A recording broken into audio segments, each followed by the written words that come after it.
least you could prepare something like this for your family as well. So now that I've learned the process, let me enjoy the process. If you are not at the table taking decision, then you will be the menu on the table. One of the ways you can actually see opportunities when you begin to see problems. Arise Africa, showing live Fridays 10 a.m. with repeat broadcast on Saturdays 9 a.m. West African time on the African Broadcasting Network.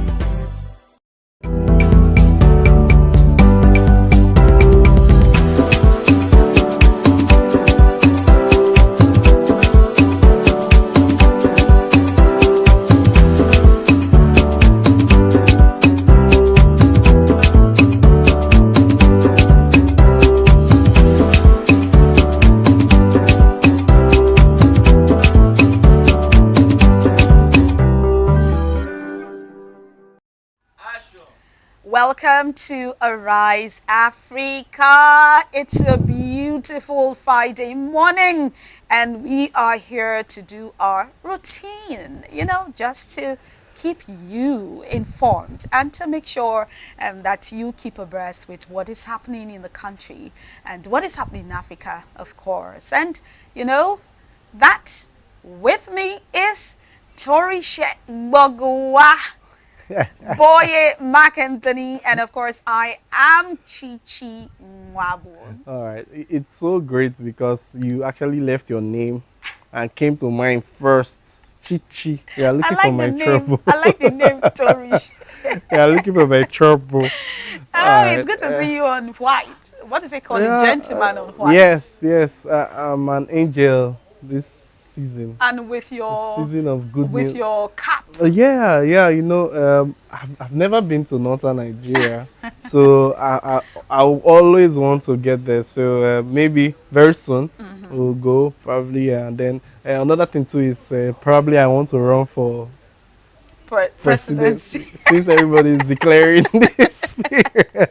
So I'm having my presidential look right now. So you're representing Nigeria.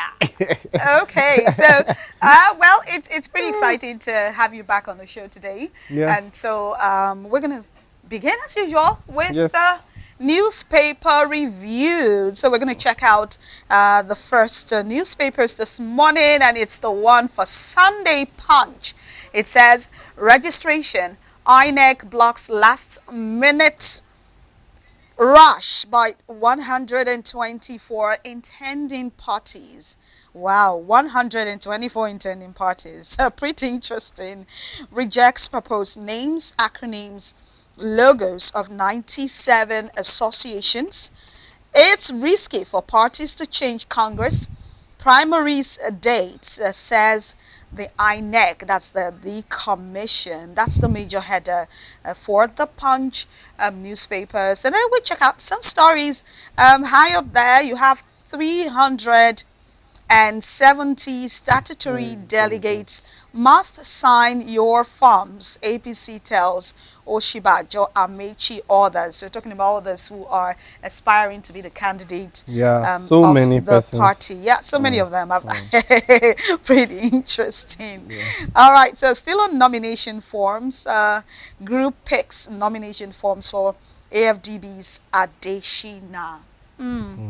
Okay. Now I have my reservations with groups picking forms for people and without seeking their consent. I think over the week we also heard that group also pick. 1 minute. There is a story there. Okay. The story that broke the internet for a couple of hours. Talking about Northerners asking Jonathan others to join presidential race. Insincere wants to split Southern vote, says Edwin Clark. So it's no news, of course. Yeah. That, and it's very funny. And the former president Goodluck Ebele Jonathan came back and he said it's an insult to him getting me a phone without my consent and all that and all. And we've heard recently again that probably he has said, okay, I'll do it.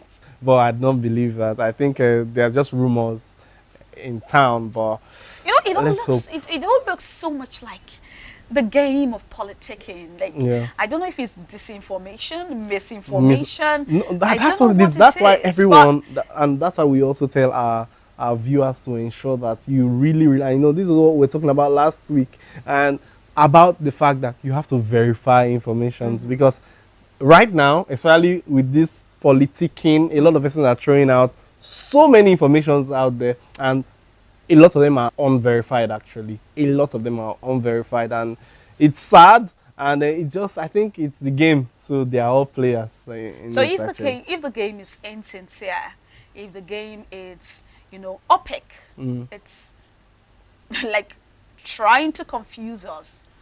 Is that what politics is all about? That's not how it should be, but I think it's the order of the day in Nigeria. Somehow, the guys, I think the one who tells the lies the most, some of them will tell you that, you are not a liar, you are a stranger to the truth. So, or maybe you just omit it. I did not say anything in that line. I just avoid. Jesus.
De Bruyne, the Belgian imports into Man City have signed a new contract extension with the club, making prediction Chelsea and United. It's Arsenal this weekend and Liverpool. Zinedine Zidane knows that this is not the best time to talk about Salah. Liverpool have a very important game to play against Real Madrid. Let him go to Barcelona. I repeat, Mourinho will never accept. Now you have so many attacking players in that team. ABN Sports, showing live Tuesdays and Thursdays, 11 a.m. West African time on the African Broadcasting Network, ABN.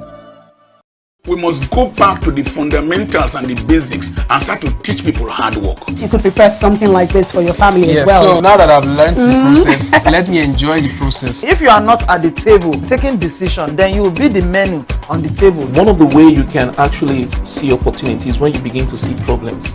Arise Africa, showing live Fridays 10 a.m. with repeat broadcast on Saturdays 9 a.m. West African time on the African Broadcasting Network.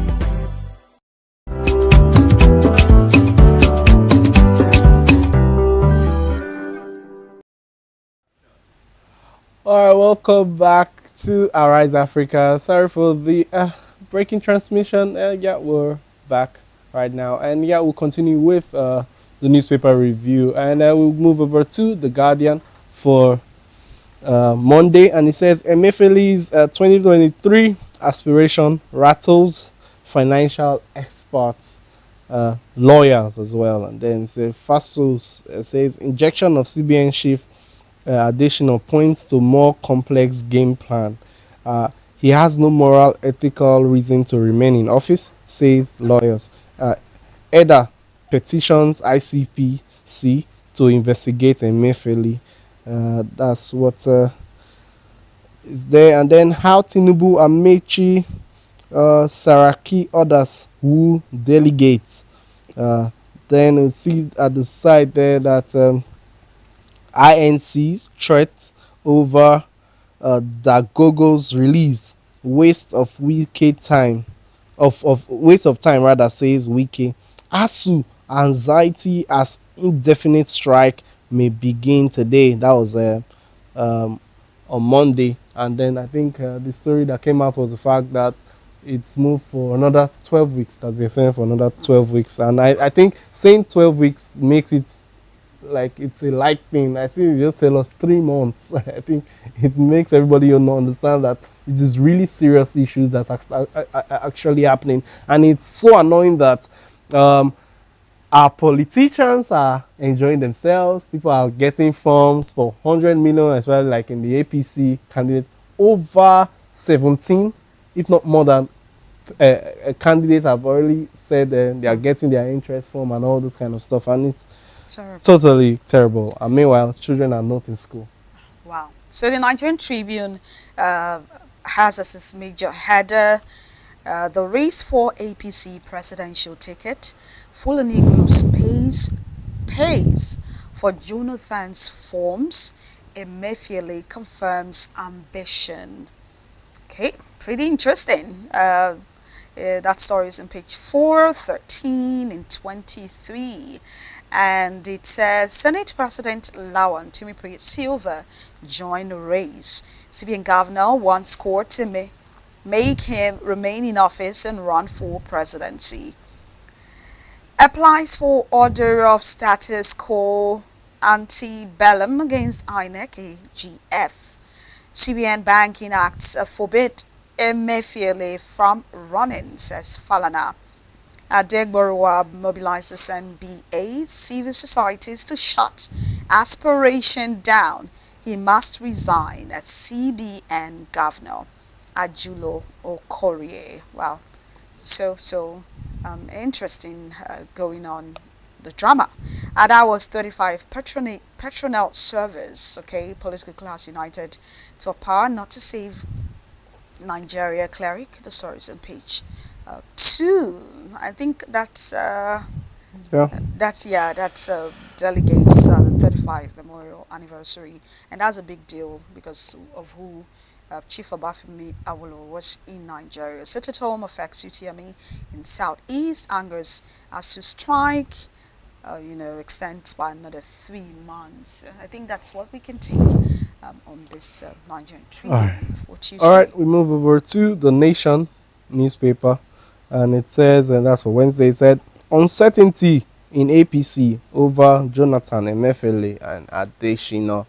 Then it says Adamu declines ex-president's proposal. Then CBN governor in dilemma. AFDB president mourn. And then a submission of forms closes. All right, and then there's a picture of Sanwo-Olu there getting his expression of interest form as well. Then it says at the top there you see why refineries are moribund by NMPC. And then Electoral Act amendment widening primary participants. Navy arrests 117 suspected oil thieves. And then it says 6 vessels, more protests over ASU strike extension. Then INEC rejects parties' requests for adjustment of polls timetable. And then I think that's all we can take from the Nation newspaper. Okay, we're moving on quickly to this day newspapers, and it continues the story of the amendment of the Electoral Act. It says concerns mount over National Assembly's amendment of Electoral Act to boost Lawan's chances. Okay, so that's pretty serious. Senior lawyers split on the court's voiding of judgment striking down sections 84 subsections 12 of Electoral Act.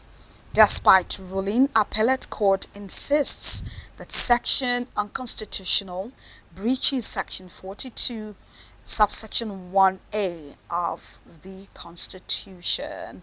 And 2023 in Wajiba Onu Okbabi resigned following Buhari's directive. Of course, no news. Yeah. A directive that has been given, signed by the president for ministers, who are interested, not just ministers as well.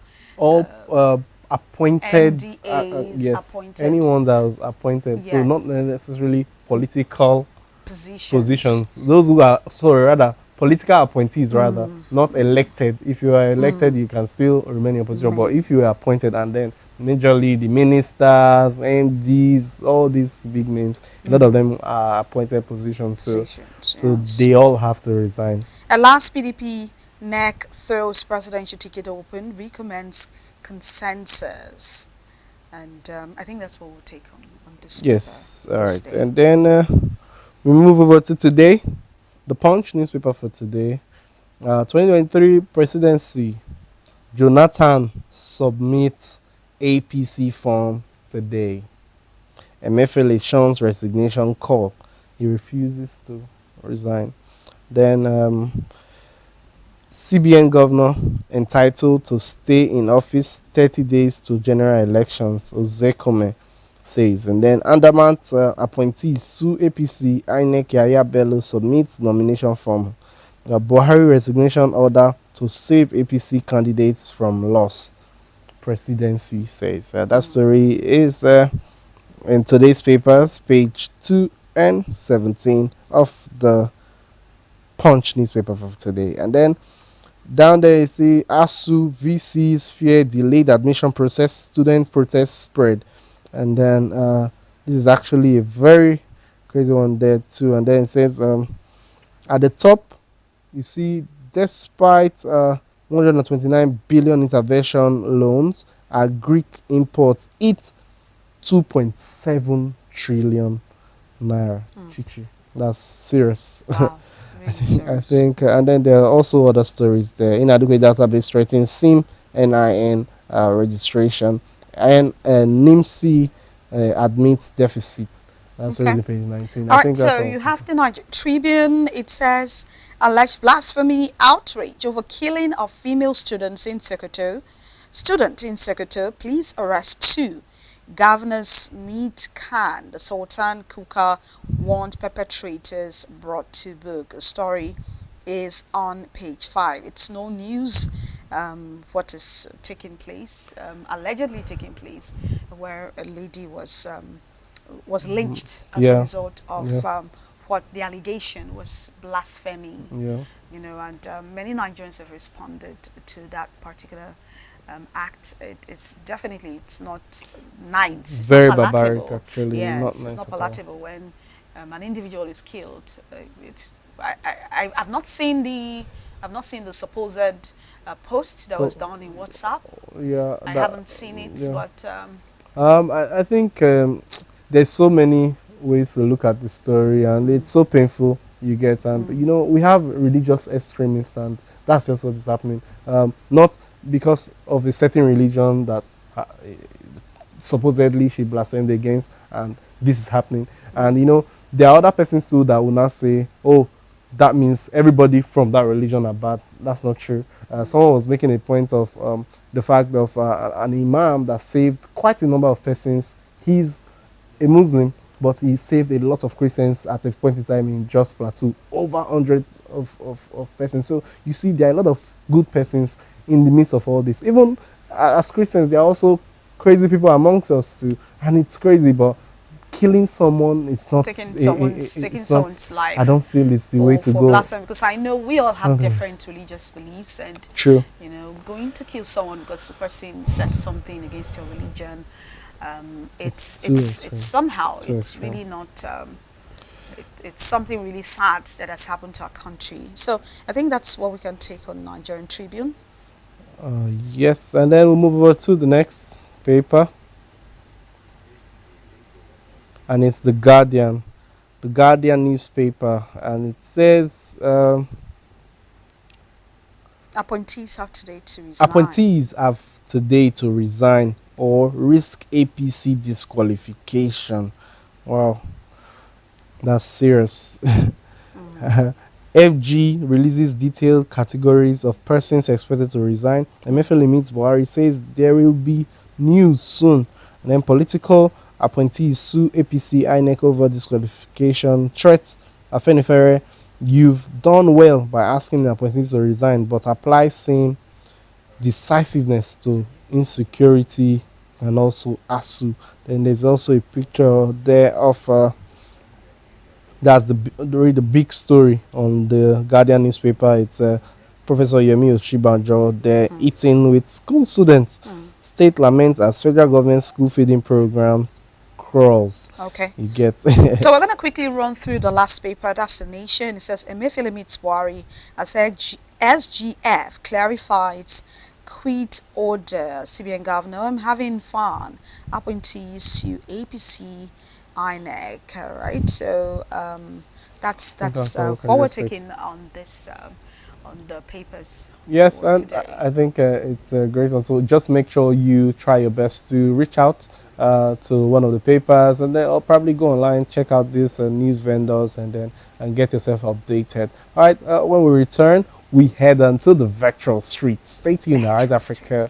We'll be right back.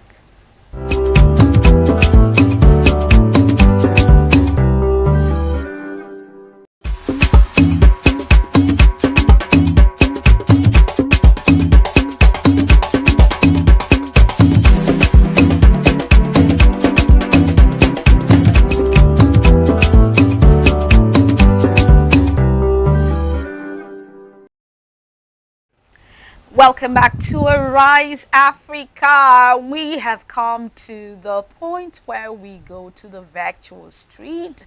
We want to hear what Nigerians are saying. And today, something interesting is what we're communicating to you. The People's Gazette carried a story. It says, Justin Adamu Garuba withdraws from presidential contest after collecting 83 million naira from Nigerians. Now, Chichi, I need to give you like the story of this guy. Remember when APC announced that their form was 100 million, when we were talking about it here, and he was the one that said, wow, 100 million, that's to say, yeah, my power is not up to that. And then he went online and solicited.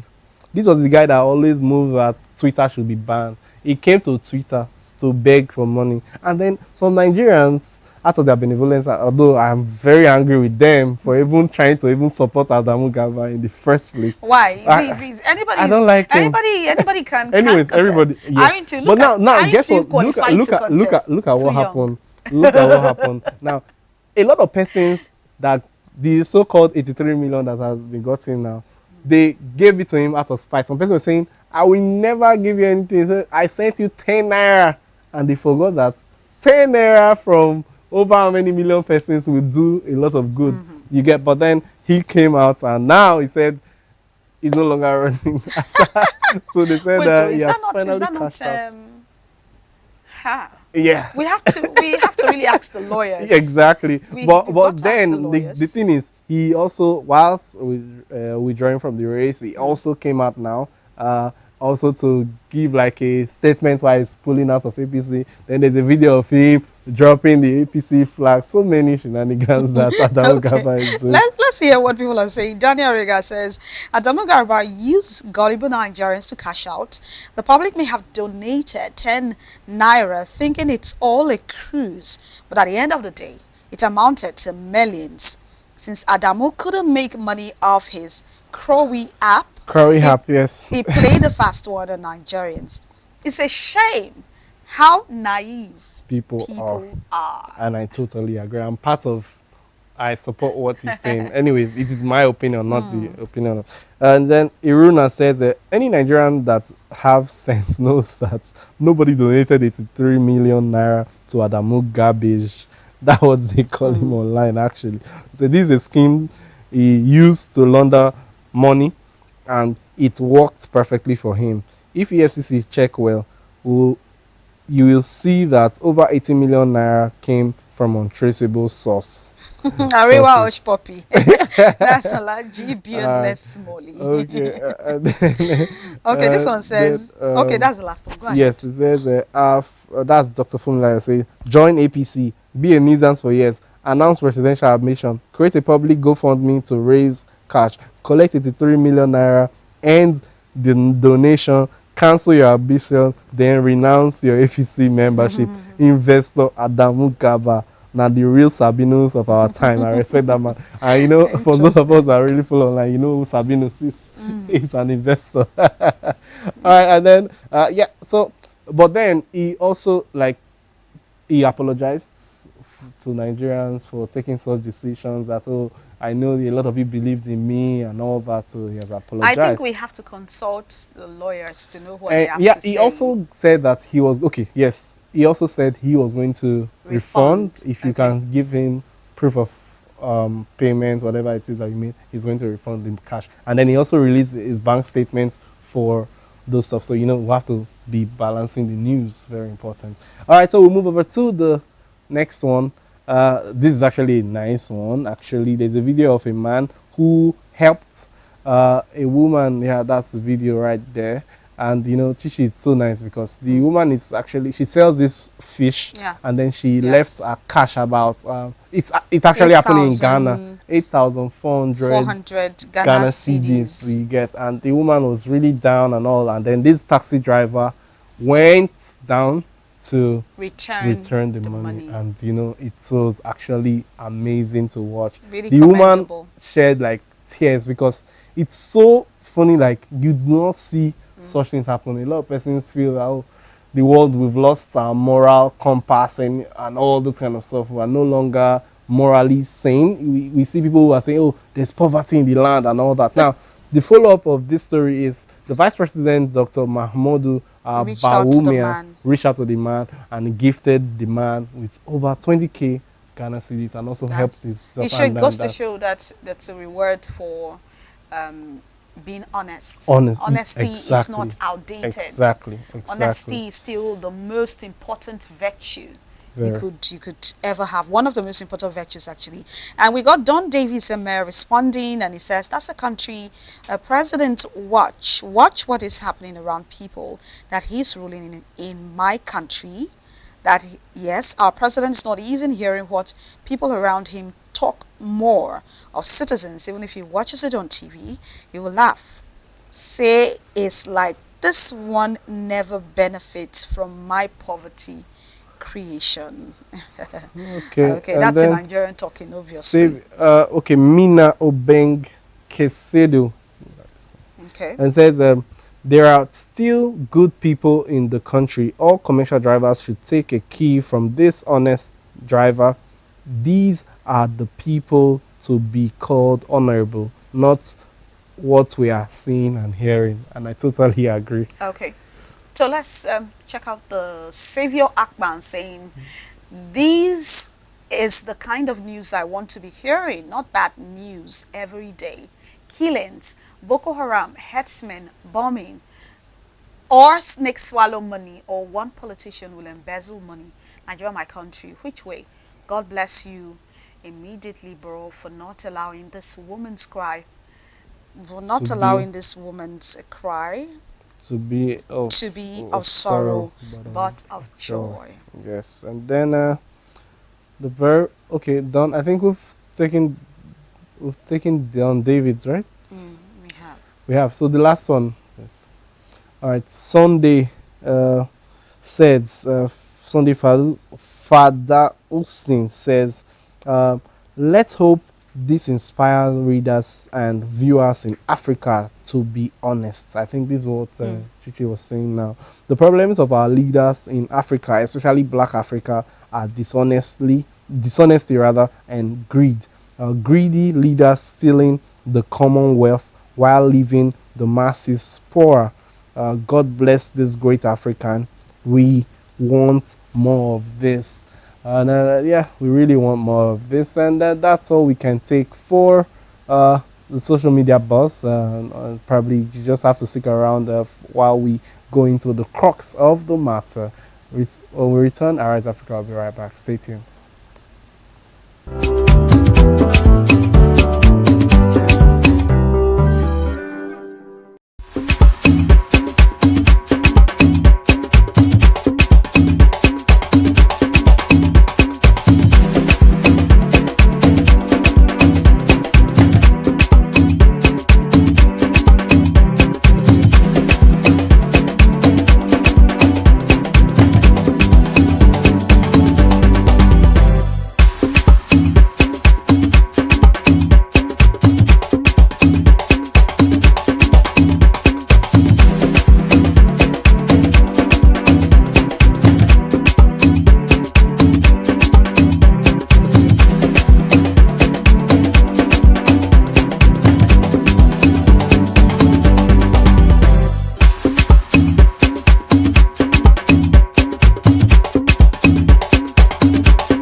The Belgian imports into Man City have signed a new contract extension with the club, making prediction Chelsea and United is Arsenal this weekend and Liverpool. Zinedine Zidane knows that this is not the best time to talk about Salah. Liverpool have a very important game to play against Real Madrid. Let him go to Barcelona. I repeat, Mourinho will never accept. Now you have so many attacking players in that team. ABN Sports, showing live Tuesdays and Thursdays, 11 a.m. West African time on the African Broadcasting Network, ABN.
The Belgian imports into Man City have signed a new contract extension with the club.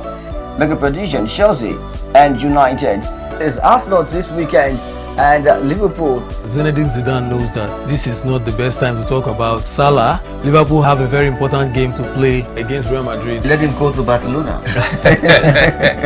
I repeat, Mourinho will never accept. Now you have so many attacking players in that team. ABN Sports, showing live Tuesdays and Thursdays, 11 a.m. West African time on the African Broadcasting Network, ABN.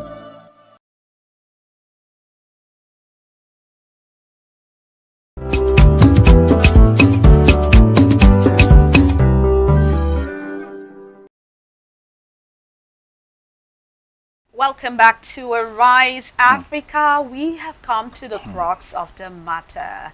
Well, I want to ask this very question to start with. Do you have electricity in your area?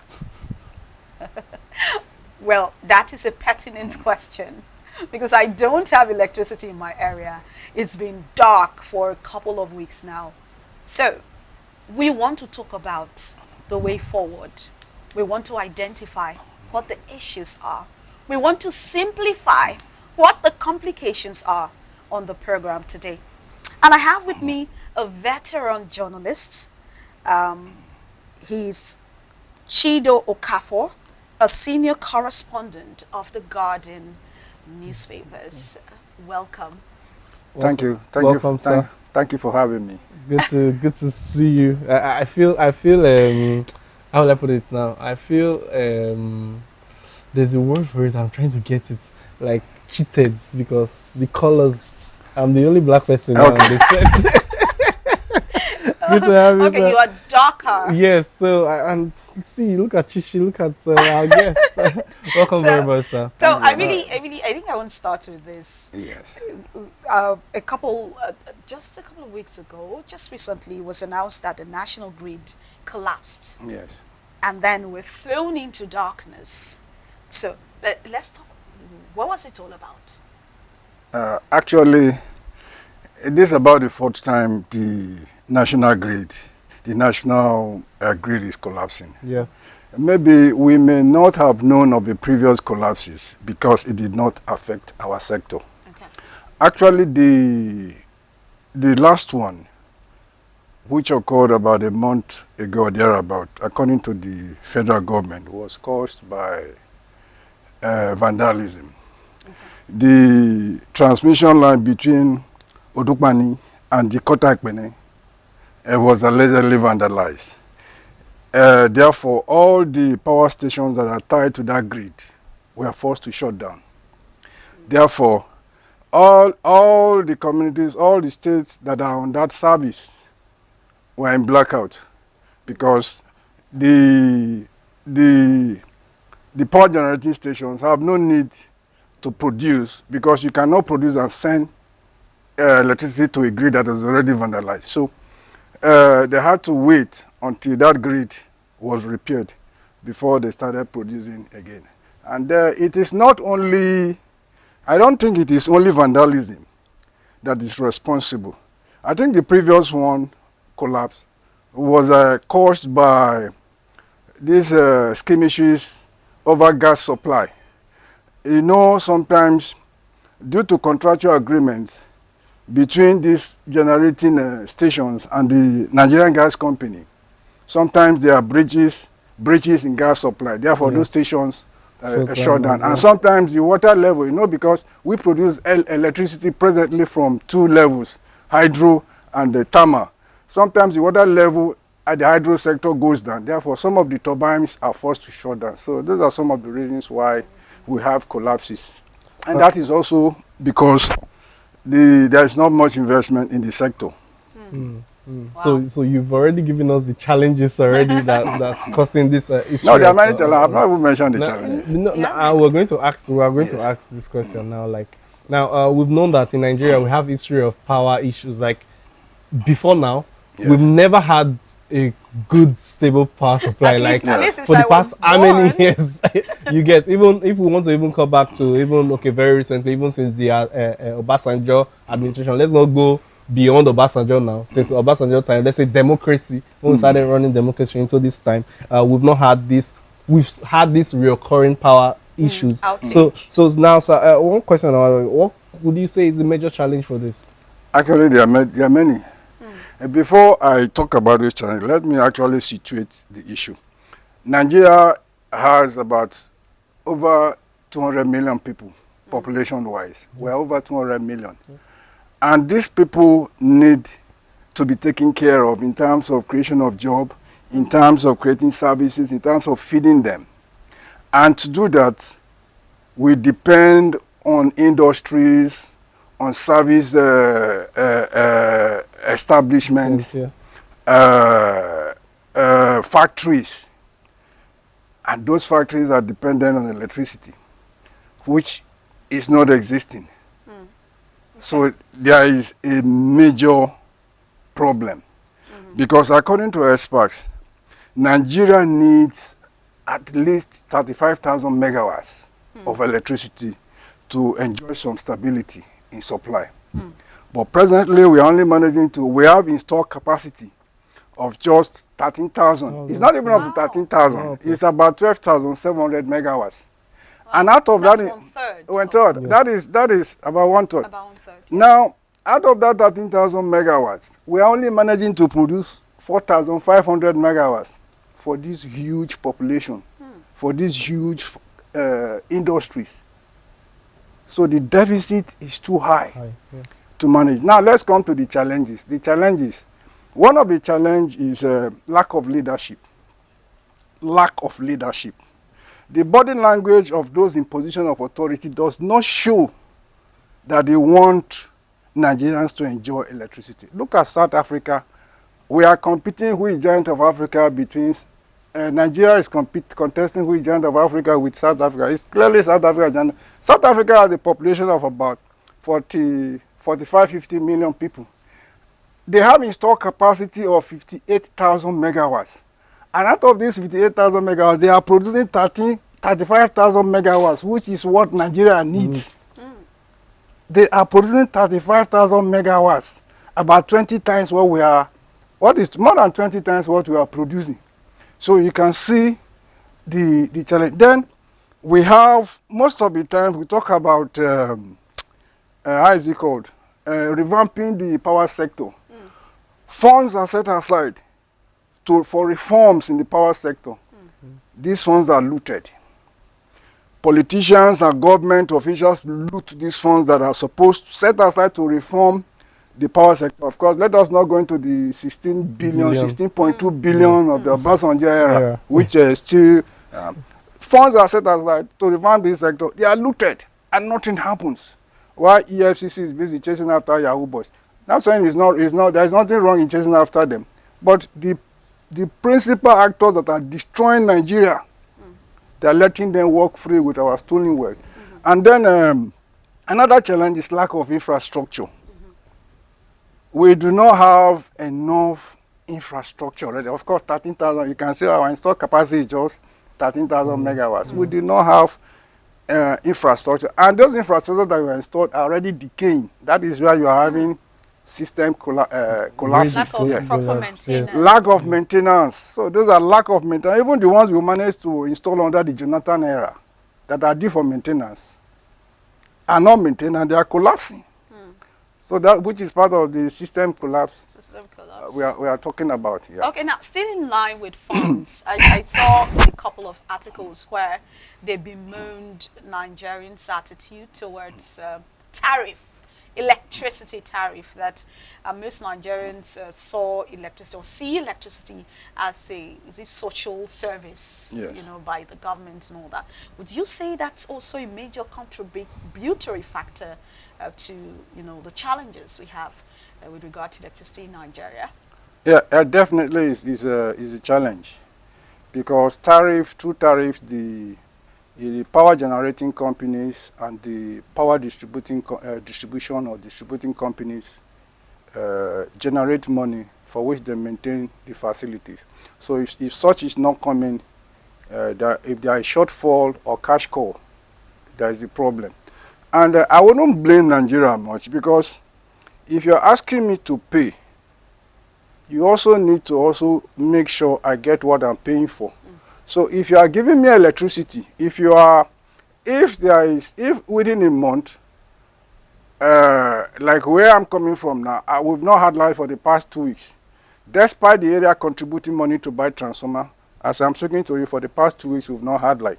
So tariff, because people are reluctant to pay because the electricity supply is not stable.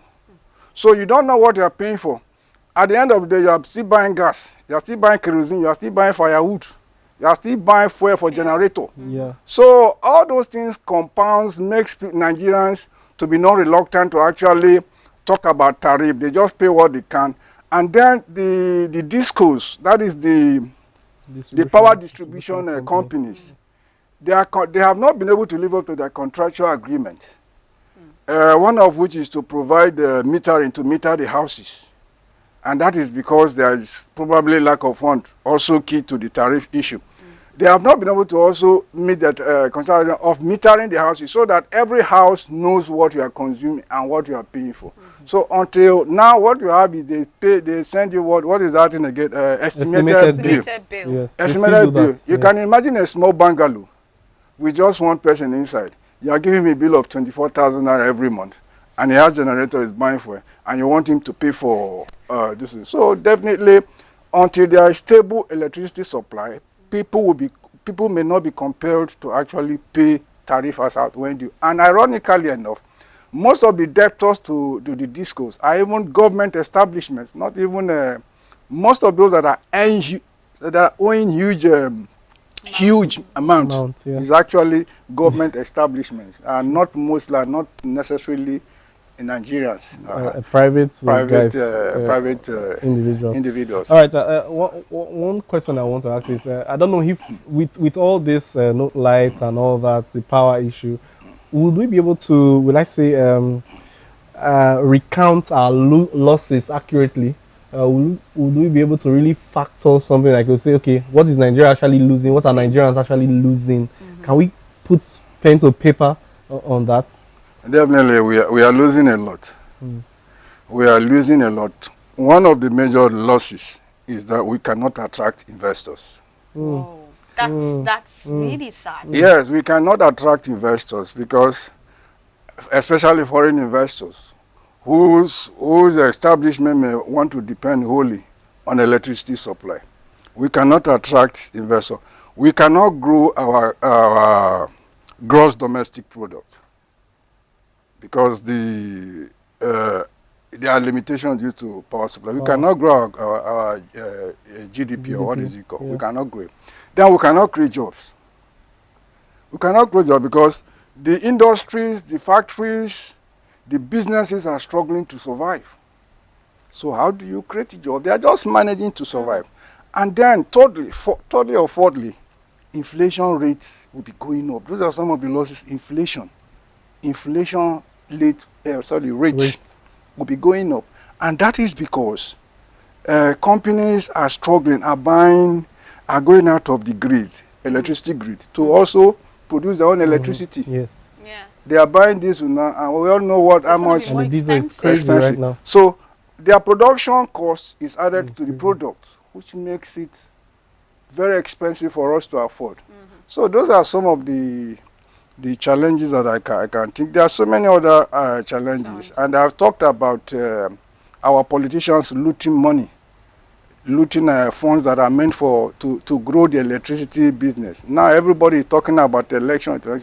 The campaign promises they made to the people, nobody, it's a very funny country, and I don't understand this type of country. Nobody is even asking questions. We are busy now. Look at ASU has been on strikes for how long now? Yeah. Nobody's even addressing that. Everybody talking about the election, how they change themselves and loot our funds, without anybody addressing the challenges that are affecting us. So it's a very, very fundamental question. And I think that Nigerians are also docile. And with due respect, Nigerians are docile. They are not asking, they are not holding our leaders to account. So they do anything they like. They just come to places and drop small money, and people fight over it, injure themselves, and they drive away, go to their big mansions. So it's a very big issue. You know, a lot of times when stuff like this happens, the government says, we're doing something about it. We are working on it. We are, you know, we hear a lot of stuff. So I want to know from you, currently, what is being done to resolve the crisis? Because I still don't have electricity in my area for a couple of weeks now. So let's talk about the national grid and all that. What is currently being done so that this kind of incident, you know, does not take place another time? But before you answer that question, I would like you to also take a look at, I saw something where it seems there's a lack of, do I say accountability? Like, Discourse will say, we are depending on this other agency to supply this and they're not doing it. Are there too many easy agencies, or I don't know how it was privatized, where the discos don't necessarily generate? There are several agencies who are in charge of making electricity work in Nigeria. Is it that there's no cooperation, there's no coordination? I'm just trying to understand. Yes. That's a very good question. Actually, there's a disconnect within the value chain. You know, from production to the consumer, you have a lot of value chains that must work for it to be stable. Those chains are weak and they are not effective. One, the discos were supposed to look for money to fund some of those equipment that will be able to carry the load that is coming from the transmission and the generation. But they have not been able to do that. That is why they still push back the issue of buying transformer to the people. Whereas, naturally, since you pay your bill, when there is any problem in your area, the discos are supposed to come in, investigate the cause of the problem. If there are transformers that are going bad or weak, they change them. But they throw that back to you. They go around that, people you have not, your area has not paid. Pay when you pay, we change your transformer. So that has always been a problem. Then there is also the issue of funding, because I remember in February, I think the federal government, that is central bank, released about $3.5 billion to the generating companies and the discos. You know, transmission is out of this. Just the generation and the distribution. And they are complaining that this that is a supporting fund from CBN and the federal government. They are saying that that money, with the kind of challenge we are having now, that money is child's play. That they need about $20 billion to be able to achieve what they want to do. That is for the time being. So I see a disconnect between the power sector and those that are supposed to drive it, the government people with the will. Should I say lack of political will, or a disconnect between those who run the power sectors and the federal and the government that are supposed to provide some of this funding and the enabling environment for all these things to thrive. So that is. So I also asked about what's being done. Okay, what is being done? To me, if you look at their body language, the body language of those in position of authority, especially with due respect, but from our president, the body language does not show that they are zealous to give Nigerians electricity. Because look at Akufo-Addo of Ghana. Akufo-Addo, I think he just won his second term. When he was contesting, he vowed to Ghanaians, see, give me 3 years. I am going to ensure 24/7 electricity for you Ghanaians. Akufo-Addo, his body language, all the agencies that were in the power sector in Ghana, the man was breathing down their neck, was breathing down on them. There was even a case where the general manager of one of the agencies was invited by the Ghanaian president, and he was shouted down upon before the media. So the body language of those in position of authority in Nigeria does not even show that they are interested in giving Nigerians electricity, because there has been little criticisms from the people in position of authority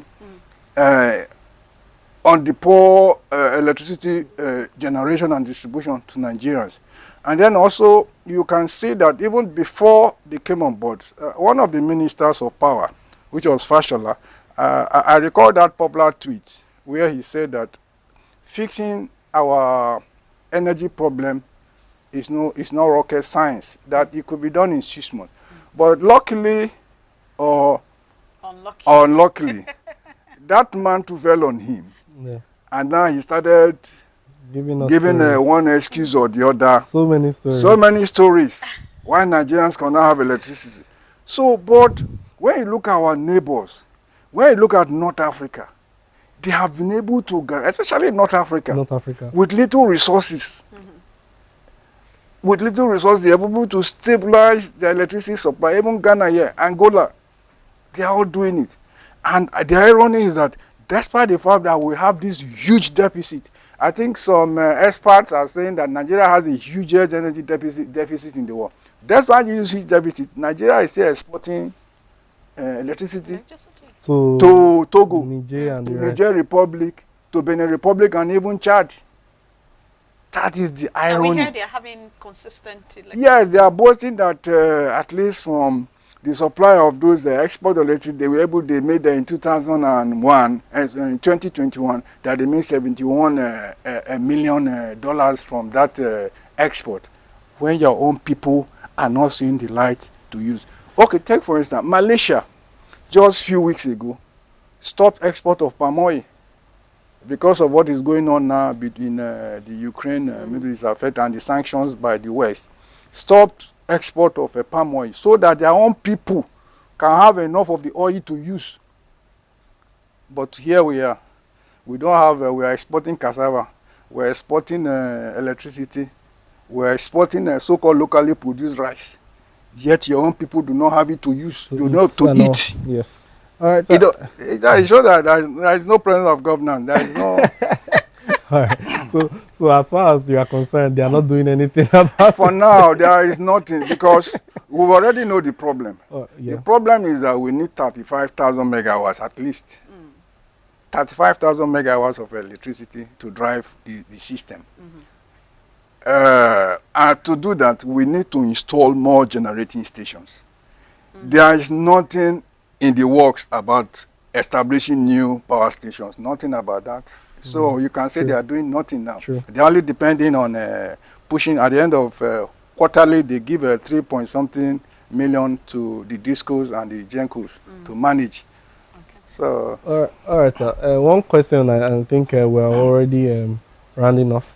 The thing is, would you advise that we should look for other alternative of probably power generation as far as Nigeria is concerned as a nation? Do we look somewhere else, probably no more, maybe we'll do solar or something as a nation, as a country, not just because we know some persons are already doing that privately, some companies are doing stuff. So as a nation, do you think we can look into this? I mean, given that's where most countries are doing. Yes, exactly. I think that is the end thing. Even people are looking at issue of the level where we begin to bring in vehicles that use that do not use fossil fuel. You know, there was a time a senator in the National Assembly was trying to come up with such bill that we should encourage vehicles that use Ben Bruce was trying to bring that in, and it was shouted down. And that tells you the mindset of the people. So actually this rural development, rural electricity development agency is actually already doing something about that, because I remember recently at FUPRE here, they installed a very large solar system grid. So FUPRE now is mostly dependent on that grid, but I understand that maintenance is also a problem. So there is a need for us to diversify our energy supply. A lot of people are already doing it, because people have been saying that in the next 20 years, nobody will want to buy your oil. So renewable energy is actually the future. But presently the legislative attitude to that is still non-existent. I understand there has been a bill in the National Assembly since 2016. It is still dragging. I'm not sure they have even passed that bill on renewable energy that can drive that solar production and other. Unfortunately, We are only used to hydro. Our generation is just limited to hydro and thermal. Yeah. So people are even talking in developed countries. They are not only talking about hydro and thermal. They are also talking about solar. They are talking about generating energy from ocean wave. Generating energy from the wind. Yeah. So those are alternatives that we can go in. Well, some experts are saying that because of our peculiar environment, we do not really have much wind to drive wind turbines. So, but we have oceans where we can put in all those cells, where the wave is pushing them up. You could generate electricity. A lot of people are already investing hugely in solar. In fact, I see solar in the next 20 years. Yes. Most people may even hands off the conventional electricity we are using for solar, because I think solar is going to make waves in the next 10-15 years, and I think government should also do something in that sector, key into it. Yes. So finally, having said all this, the question would be, will Nigeria ever attain stable electricity, having looked at all these things? Sure, we can. And I believe that if we're able to solve that issue of lack of leadership to drive the process, Nigeria, luckily, we have all the resources to guarantee 24/7 electricity for the next 100 years. We have abundant gas reserve. Most of the turbines today are driven by gas. We have abundant gas supply. The only problem we do not have is that leadership to drive the process where we begin to install turbines all over the Niger Delta. Why? Everything is politicized. We have enough. We can achieve that goal. Yes. We have the resources. We have the manpower to do that. But unfortunately, like I say, we do not have a focused leadership. Our leadership we have now are more centered around their selfish interest, loot public fund, build their own empires, ignore the general collective development of the nation. Very unpatriotic set of people with due respect. And that is the problem we are having. Otherwise, we have the capacity, we have the resources to guarantee 24/7 electricity for the next 100 years. Chido Okafor, senior correspondent, The Guardian newspapers. Wow. Thank you very much, sir. We're very much enlightened, and I know that our viewers also have learned one or two. Thank you very much also. My and then for you two for joining us and staying with us till this time, we say thank you so much. We know we're already out of time. We're not out of words because our guests could actually still go on and on and on. Thank you very much once again, sir. Thank you. And then also, to you watching us, remember that Arise Africa is open for sponsorships, so do well to reach out to us on the numbers on your screen, and also follow us on all our social media platforms. And we'll be back next week. I am Boye Mark Anthony. Chichi. I'm Chichi Nwabo. Thank you so much for staying with us today. We are going to be back same time next week. All right. Bye for now.